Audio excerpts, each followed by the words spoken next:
I am a grocer and I want to supply you with some potatoes. How am I to do this?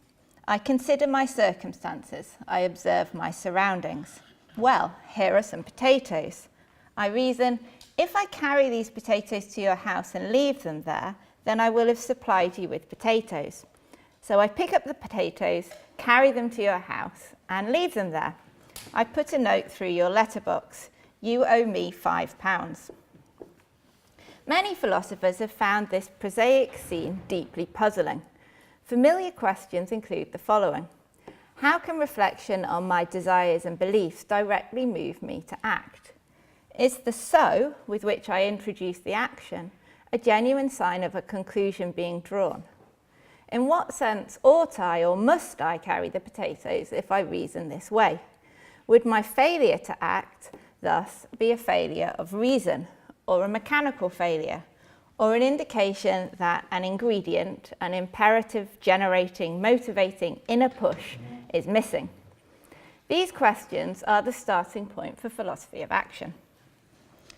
When one is attracted by these questions, one's attention is typically drawn toward the individual and her psychological processes. What is going on inside my head as I reason thus? And how does that process generate action or reasons for action? The object of the inquiry is the individual human subject, and the project is to connect various processes inside the big head, as Candice Vogler puts it, with an intentional action that is the output of those processes. One's questions become ontological and one's methods speculative.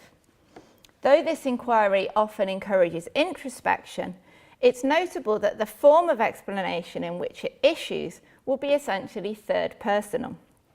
The holy grail for this inquiry is an external specification of the connection that shows the relation between the process, premises, and action, conclusion, to be not merely causal, but rationalizing. This is the framework within which much of contemporary philosophy of action operates. One of the deep affinities between Anscombe and her teacher Wittgenstein is a quite staggering ability to resist this temptation to look toward the individual agent for answers to questions about the nature of practical reason and action. Today, my topic is the philosophy of action that Anscombe makes available for us to use in ethics. It is absolutely central to our understanding of that philosophy that we appreciate fully the way in which the direction of Anscombe's attention differs from that of almost every other philosopher who has addressed the questions that are the starting point for philosophy of action. So for Anscombe, the question, what is intention, is not a question about the states and properties of an individual, or worse, the inner workings of an individual mind. As she puts it in the opening section of her book, Intention, it is rather a question about the character of the concept of intention. A question about the character of a concept is not a question about the character of mental representation, but a question about the sorts of patterns and abilities that make up a human life shaped by that concept, and about the social, institutional, and empirical background that give those patterns their meaning and those abilities their point. And I'll say more about that throughout the talk. To answer a question about the character of a concept, one must attend to the context of human life within which that concept is employed, and to the sorts of pattern and explanation and expectation that an application of the concept requires, imposes, and supports. What is presupposed in the application of the concept of intention about an individual's past and present, about the society in which she lives, about what will happen in the future? I said that Anscombe's ability to keep her focus on this background was staggering because the temptation to turn one's attention toward an individual mind, when often one's own, when one's topic is human psychology, is almost irresistible. But what Anscombe and Wittgenstein both recognised is that a version of Frege's anti-psychologistic argument in logic applies here too. As Frege de-psychologized logic, Anscombe and Wittgenstein de-psychologized psychology. And let me pause on that idea and use it to make clearer the object of Anscombe's and Wittgenstein's attention. Frege said that his topic was the mind, not minds. He studied the mind by studying and revealing the laws of thought. He insisted that the laws of thought are not like laws of nature. They are not psychological laws in accordance with which mental processes take place. So for Frege, when one is studying the laws of thought, one is not interested in how particular humans in fact think and reason. It is not relevant, for example, that most of us will infer P from P and Q, nor that attempting to entertain a contradiction causes psychological discomfort in all reasonable people.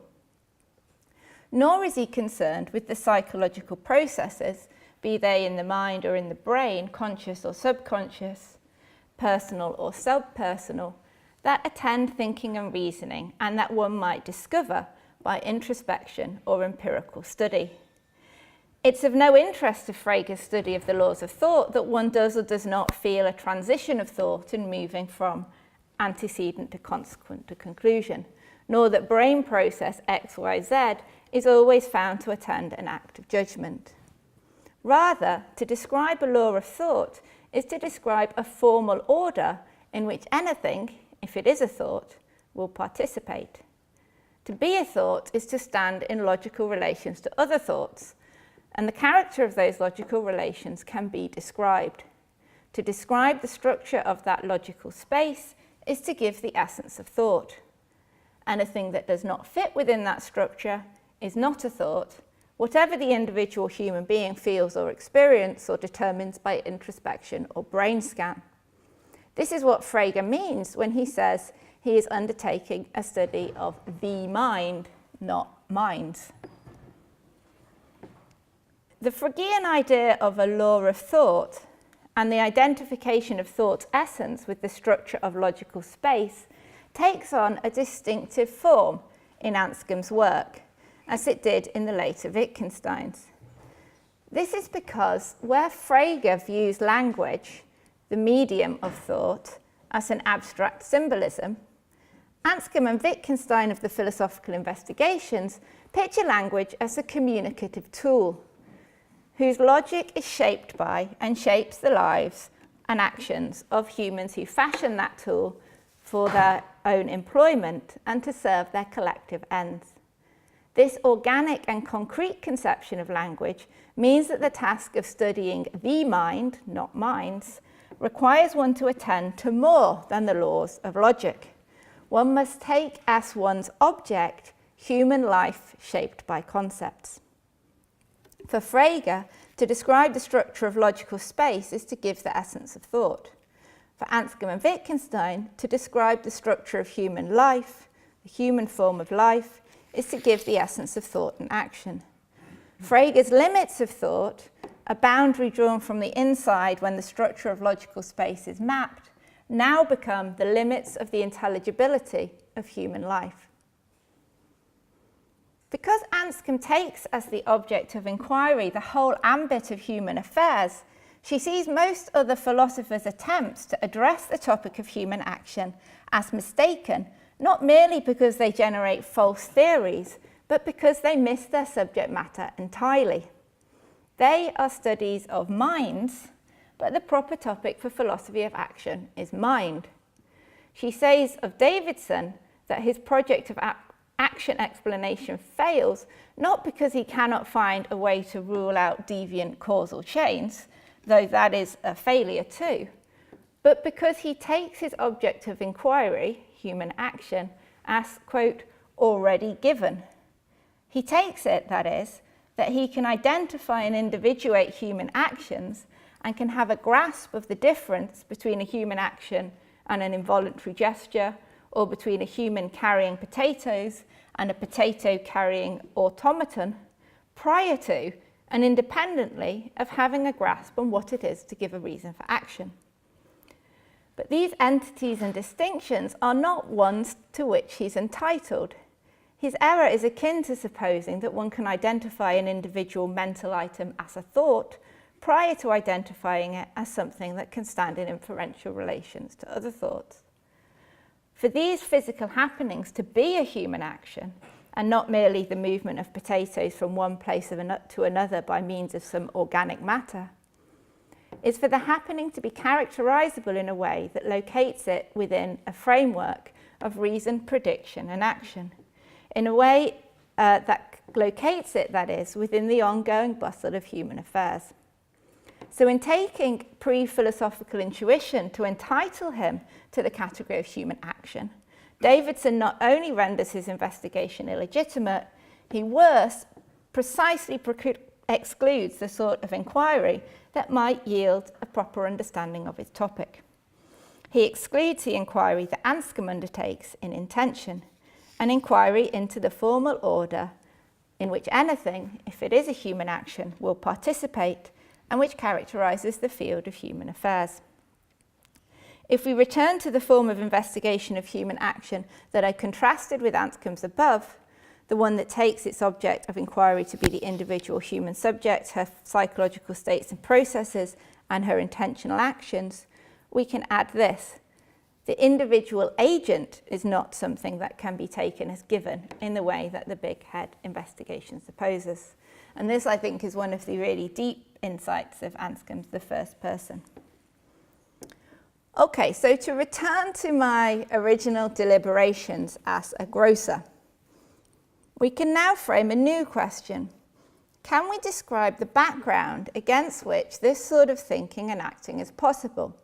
And by doing so, can we start to reveal what is essential to practical thought?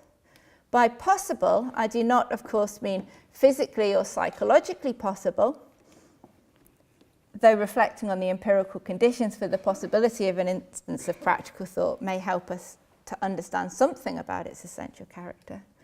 By possible, I mean rather what context and background are required for my thinking to so much as to be the kind of thinking that it is. This new question rejects the pressure to locate what is essential to this little scene inside my head and eschews the search for a connection between thought and action, inner and outer. The answer to that new question begins, as Anscombe's Intention begins, with a grounding observation designed to situate our vignette in the context of an ongoing human history into which I, one grocer among many, past, present and future, will for a short time participate.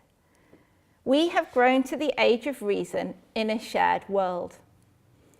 It is the fact that we have grown to the age of reason in this shared world, a world shaped by humans, that puts me in a position both to pose this question, how should I supply you with potatoes, and to draw on the tools of the language I have learnt to answer the practical problem I set myself. As Anscombe points out in Intention, it is also this fact that would allow me to say straight off that you were supplying potatoes to me if I observed you carrying potatoes to my house and leaving them there. It's important to see that it is the shared world, the history of mankind, as Wittgenstein puts it, that carries the burden of holding together the conceptual relations that I draw upon when I pose to myself the question, what should I do given that I want to supply you with potatoes? The connection between carrying potatoes to a place and leaving them there and supplying potatoes is located in the meaning of those descriptions, in the language that I use and we share, and in the shared world that we inhabit. The capacities that my mastery of our language encodes were shaped and reshaped by our kind, human animals with needs and interests that are characteristic of our species. And those needs and interests show up in the working of our language. Supplying is not merely leaving stuff somewhere for somebody to find. A community of people who carried potatoes to houses and left them there, but who violently despised potatoes, or had no institution of commerce, exchange, nor any practice of the mutual provision of necessities, would not thereby be supplying potatoes. The absence of background would show up in the wider context, in the way those individuals reacted to potatoes that appeared on their doorsteps, or to those who delivered them, or in the wider rituals in which this behaviour was embedded. Supplying is a way in which we make resources available to one another in order that we may each have that which we need in order to live or want for pleasure. So the description being supplied with X is completed with an X that is wanted, needed or requested. Only in very special circumstances would it be appropriate to say that I supplied you with a toenail clipping or a black eye. A cat does not supply her owner with a mouse, nor does a child supply its mother with her slippers, because to act under the description supplying is to stand in a relation to another that involves the sorts of complexity and mutual recognition that animal to human and child to adult relations necessarily lack. This is not, of course, to say that a cat or a young child cannot carry or even give a mouse or a pair of slippers. To learn the meaning of supply, then, to learn to recognise when the concept applies and to be able to follow the order supply X, is to learn, among other things, similarities and distinctions between supplying X and other activities like giving X, delivering X, providing X, making X available, and so forth. Part of what somebody who learns the meaning of supply must know is what matters to humans, what sorts of things they need and want. So a person who can employ this concept in practical thought and in judgment is someone who has at least a partial grasp on what sorts of things are good and desirable for humans.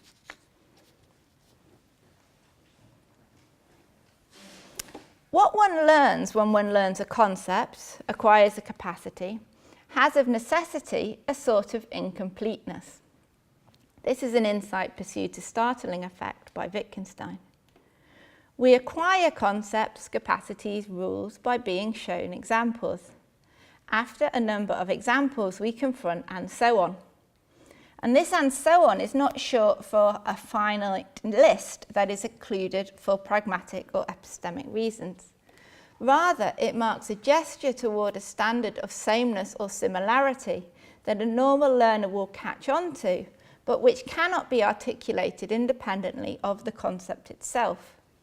This and so on is tied to the learning situation, so a conception of ordinary procedure and relatedly of what is abnormal and exceptional is built into the grasp of the concept. But talk of what is exceptional needs care. It would be exceptional if I suddenly discovered that I had won the lottery, or if the roof fell in, or if I received a phone call from the Queen. But none of these exceptional circumstances touches on the relationship between the bringing and leaving of potatoes and the supplying of potatoes. What counts as exceptional circumstances is internal to the meaning and significance of the description involved. It's here that disagreement can occur about what a person really did and about whether the circumstances in which she acted are relevant not just to our evaluation of her action, but to the descriptions under which it fell. The connection between the description supplying you with potatoes and carrying potatoes and leaving them at your house cannot then be synonymity, because exceptional circumstances can always mean that an activity that falls under the former description does not fall under the latter. Yet the connection between the descriptions is not mere constant conjunction. Rather, carrying potatoes to a house and leaving them there is an exemplary case of supplying potatoes. It is one of the many cases of human action we might point to give the meaning of supplying, and to indicate what is normal and ordinary with respect to it. Even in cases of potato carrying and leaving, where the description supplying potatoes is false, we might say it has application here. The question, is she supplying potatoes, is salient and relevant, as the question, is she organising a wedding, is not. It is here that concepts like pretense, fraud, and sham have their home. We can represent the relation between carrying and leaving potatoes and supplying potatoes using a hypothetical, if A then B. Such hypotheticals encode our shared knowledge of what is and what can be done. And I, a human grown to the age of reason in this shared world, can make use of that knowledge when I use them to reason about what to do and what I want to do. So let me just say something very brief about the logical form of those hypotheticals. The connection between the descriptions is not synonymity, but neither is it constant conjunction. The hypotheticals that I make use of in a piece of practical reasoning cannot have the logical form of existential generalizations. The relation is between descriptions of human action, and it is a formal relation that tells us what those actions are and what are those actions. We must not try to represent that knowledge, the knowledge that these hypotheticals hold, in the form for every E. If E is X carrying potatoes to White House and leaving them there, then E is supplying X with potatoes. Such generalizations are false, which is bad enough. But to attempt to force our hypotheticals into this form is both a symptom of and an encouragement toward the sort of philosophical treatment of action that involves having one's attention in the wrong place. As a symptom, it reflects a misconstrual of the nature of the relata that the hypothetical concerns. In the quantified version, the statement ranges over entities that are specified prior to the application of the concepts that are our topic. It is as if you could pick out some event E prior to the specification of it under an action description. But this is precisely wrong and is a version of the error Anscombe finds in Davidson. This is to turn one's attention, one's philosophical attention, away from the mind and onto minds. Okay, before I move on to ethics, I just want to make one final comment about the institutions and social and cultural practices that provide the background to many of our concepts. And this is an aside here, but I want to make a point that I want to have in place later when we come to the subject matter of ethics. What I want to add is this. Just as many of our concepts have their point in the context of our institutions and cultural and social practices, so too our institutions and social and cultural practices have their point in the context of our needs and desires and take their shape from the material conditions of our lives. These are things that in some aspects, remain constant. Our instinct for the so-called 4 Fs, food, flight, fight, and reproduction, is characteristic of our species. The atmospheric pressure, the boiling point of water, are the same now as in the past, the same here as in America. But our lives, human lives, and the conditions in which they are lived do change, sometimes dramatically, not least because our use of tools, and in particular the tool of language, becomes ever more sophisticated, and as it does, our interests and habitat become something we can alter and change. Shifts across time, culture, and geography in what we need and want and in the material conditions of our lives are to be expected for language-using creatures like us. This is one reason why, as Anscombe, Midgley, Murdoch, McIntyre and Williams, each in different ways, warn, once useful concepts can change from genuine capacities into dysfunctional habits or pathologies, and once necessary institutions can become structures of injustice and oppression. Okay, so what I've just been saying there, as I'm sure you've spotted, is an exploration and elaboration of Anscombe's discussion of brute facts in her rightly celebrated paper, Modern Moral Philosophy. You will perhaps remember in that paper, Anscombe opens by saying, "It is not profitable at present for us to do moral philosophy. It should be laid aside at any rate until we have an adequate philosophy of psychology, in which we are conspicuously lacking." It is in consideration of this that Anscombe appeals to the relation of brute relative to. In the remainder of the time we have this evening, I want to start to think through how the reorientation I have described provides the sort of philosophy of psychology that can be a starting point for ethics. So that was the hard bit. It gets easier now. Anscombe introduces the topic of brute facts in relation to Hume's puzzle. She says that the troubling transition from is to ought makes an interesting comparison with the transition from is to owes. Hume's worry about the legitimacy of the former transition, she says, points us towards a kind of relation that is of significance to ethics. The relation is between levels of description of human action. Hume's worry is how a description of human affairs that employs only non-normative concepts can stand in this relation to a description that employs normative concepts like ought, should, and must. But Anscombe observes that the relation that Hume finds unintelligible is one that exists between descriptions of human affairs at many levels, not just between descriptions that employ only non-normative concepts and those that involve ought, must, and should. How does the fact that I carried potatoes to your house and left them there relate to the description supplying you with potatoes? She writes, it comes to light that the relation of the facts mentioned, viz. The fact that she ordered potatoes and the grocer supplied them, to the description X owes Y so much money, is an interesting one, which I will call that of being brute relative to that description. Further, the brute facts mentioned here themselves have descriptions relative to which other facts are brute, as e.g., he had potatoes carted to my house and they were left there, are brute relative to he supplied me with potatoes. And the fact X owes Y money is in turn brute relative to other descriptions. What Hume then, as Anscombe sees it, puts his finger on is this.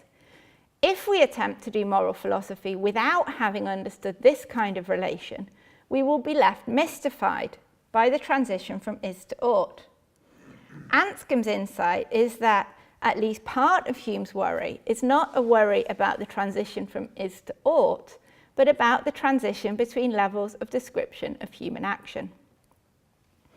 Returning to my moonlight job as a grocer, the fact that I carry potatoes to your house and leave them there is brute relative to the description supplying you with potatoes. And the fact that I supply you with potatoes you ordered is brute relative to the description you owe me for the potatoes. So here we have a fact that is brute relative to a description that seems to be of interest to ethics. Anscombe's reorientation in the philosophy of action then gives us the tools to articulate, quote, merely factual descriptions that employ normative concepts like ought, should, and must. The hope was that this, in turn, would give the ethical a foothold in the human. It can seem, however, that this hope is rather short-lived, because though we have introduced normative concepts, it's not clear that the merely factual ought, should, and must can do the work that we want our normative concepts to do in ethics. First, the descriptions we have in play do not transcend the institutions or practices within which they have their home. As Philippa Foot puts it, owes is the sort of evaluative concept that belongs within an institution. And this means that if the institution is a bad one, an unjust one we might say, then it may not follow that debts accrued in the context of that institution are debts one has a duty to pay, even though the description of the debt generates an ought within the institutional context. This recalls an observation we made earlier. Institutions and practices that were once useful or sound can become instruments of oppression and injustice if facts on the ground change. Given this, norms that are internal to those institutions and practice cannot, it seems, be vindictive in the way that the norms of ethics seem to be. The second difficulty is that it seems that the merely factual conceptions we have so far would provide me with reasons for action only if there was something that I wanted that makes relevant to me those descriptions and therefore gives me a reason to consider how I might make them true through my activity. Why should I use the hypothetical, if I hand over this money, I will pay what I owe, if I'm not interested in whether or not I pay what I owe? Why should I use it any more than I would my knowledge, if I carry these potatoes to your house, I will supply you with potatoes, when I have no interest or desire to supply you with potatoes? But now we seem to have lost the foothold that ethics had.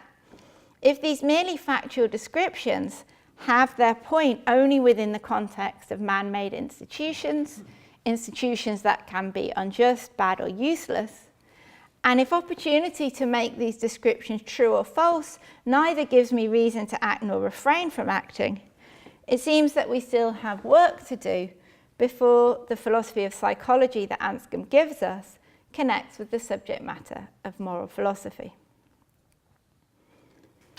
So I spoke a little earlier about Anscombe's first warning at the beginning of modern moral philosophy. It is not profitable at present for us to do moral philosophy. It should be laid aside at any rate until we have an adequate philosophy of psychology, in which we are conspicuously lacking. Now, I think, is the time to remind ourselves of the second warning. Quote, the concepts of obligation and duty, of moral obligation and moral duty, that is to say, and of what is morally right and wrong, and of the moral sense of ought to be jettisoned if it is psychologically possible. Okay, so the thought that I want to explore in the final few minutes is the following: that our feeling that we do not have enough already in the merely factual descriptions we already get here is a symptom of the psychological hold that the idea of a moral sense of ought has over us. I want to suggest that we have enough already to do moral philosophy, though, of course, what doing moral philosophy looks like now is going to be rather different to what we have been doing or trying to do before. Okay, so I'm going to read this in a very confident voice, but take it that I'm not at all confident at this point. So you read my indecision back in. Okay, so here's the idea. Despite appearances, the framework we have, one which describes mind, not minds, is sufficient to generate the sort of generic oughts that are of interest to ethics. And by generic, I mean here, they are not relative to the particular desires or plans of the individual whose actions they concern. The idea, which I hope is close to Anscombe's, is that these generic oughts are enough to characterize the subject matter of ethics without us needing to appeal to a quasi-legal moral ought. And let me try now to bring that out. So suppose somebody asks, why must I pay what I owe? And consider two possible replies. First, you must pay what you owe because if you don't, the grocer will never supply you with potatoes again. Second answer, you must pay what you owe because it would be unjust not to do so. Now, these two replies look very similar, but Anscombe observes they're actually different in form. The first reply gives the individual who asks it, or who asks for the reply, a reason for acting.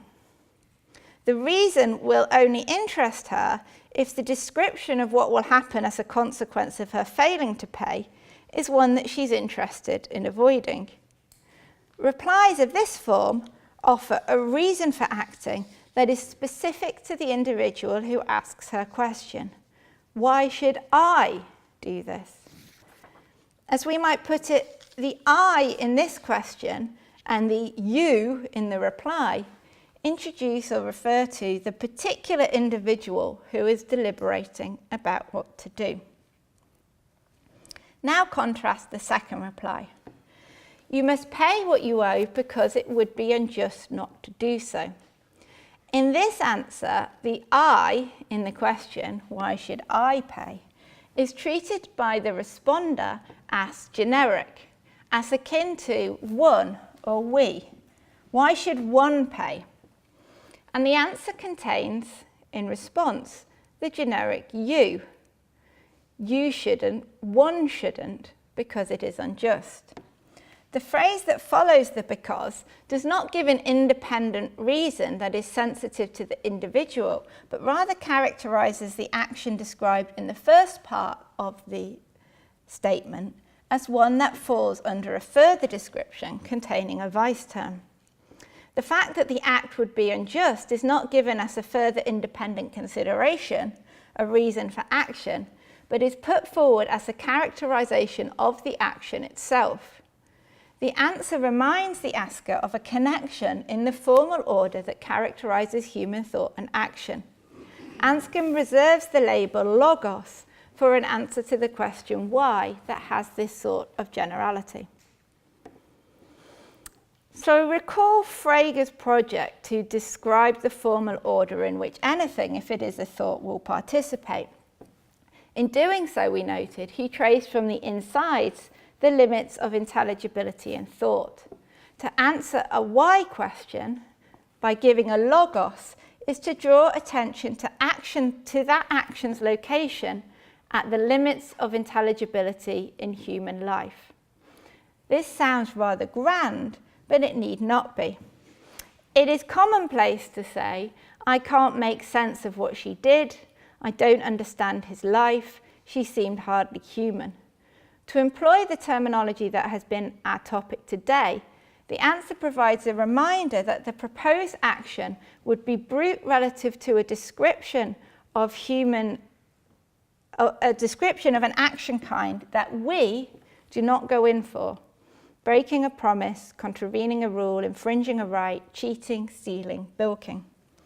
These descriptions are ones whose meaning and point in our language is to mark out classes of activity that we collectively, in our language and in our activity, recognise as of serious importance to human life going well or badly. They encode our shared knowledge of that fact. Here is an echo of Philippa Foot's brilliant insight. Moral is the superlative of serious. The idea then is that while an answer to the question why, which gives a reason for action, can intelligibly be answered, I don't care about that, or I don't care about that. When an answer that gives a logos attracts this response, the intelligibility of that answer is not to be taken for granted. When the you in you mustn't because is generic rather than individual, it makes an appeal to a standard of evaluation of the action in question that transcends the particular aims of the individual and makes reference instead to the logos of human action as such. An act of carrying can be evaluated as good or bad by reference to the individual's aims and goals in performing that act, and by reference to a standard case of carrying. Was it too slow, too ostentatious? Was the load carried to the right place at the right time? Was it efficient and safe? But in evoking these descriptions in terms of virtue or vice, just, fair, cowardly, and so forth, there is an appeal to an evaluation of the action by reference to a more general standard, the standard of good human action. We don't do that, remember, is the form of the reply. And this is where the ethical gets its foothold. Now, there's a temptation to raise again a version of the worry that we had before. And I don't want to say that this worry can be easily dismissed. The worry from before was the shoulds that are internal to institutions cannot be vindictive in the way that the moral ought is. The worry now is shoulds that are internal to the human form of life cannot be vindictive in the way that the moral ought is. What is one to say to this? Well, I don't quite know, but I want to try to give a sense of what is odd about that thought by recalling the depth of the connection between our form of life, the concepts that we have, and the things that we humans want and need. Recall that to learn the meaning of supply, to be able to employ that concept in thought and deed, is to know something about the sorts of things that humans might want or need. Our concepts have a point for us. They reflect our interests and goals. And learning a concept is, in part, learning that point. So the limit against which a person comes here is not a limit in an arbitrary system of rules or mere convention, but a limit of our form of life. The concepts that we have record the history of mankind and are tools that we have fashioned to serve our collective ends, our natural instincts and desires in response to our environment. They are also the only means we have to navigate that world, because what it is to participate in the history of mankind is to grow to the age of reason in a world that is shaped by those concepts. Moral pioneers, individuals who live at the edges of intelligibility, do exist. We might call them the nihilists or the saints or the radicals. But their ability to pioneer, and through their actions perhaps to subtly refashion our concepts, depends on the vast majority of us sustaining in thought, word and action the form of life into which we were born. On the whole, in the ordinary bustle of our day-to-day lives, we do keep our promises, honour our contracts, treat each other with compassion and justice. When we do something vicious, we often seek to demonstrate that exceptional circumstances undermine the description of what we did as such. Attempts to do so can be seen as attempts to render our actions intelligible by rejecting the descriptions of them as unjust, unfair or cruel in favour of one that reconnects to human virtue. I was cruel to be kind, we say, meaning what I did does not really fall under the description cruel. If we collectively, for any sustained period, cease to operate broadly within the limits marked by those evaluative concepts, the result would not be a worsening state of affairs, but the chaos of a world in which there were no states of affairs that we could recognise or describe. Okay, I'm going to read this paragraph, but I'm a bit nervous about it. This is the end. A final word of caution, or perhaps a confession. I think that the big question that remains for anyone wanting to make use of this framework in ethics is whether this appeal to what humans are and need, entering into ethics as it now does, as an orientation of our concepts, is enough to stay the terrible, vertigo-inducing thought, well, why care about human life? Anscombe's answer to this is not available to everyone. Knowledge of the dignity of human nature, she says, is a gift of the Holy Ghost.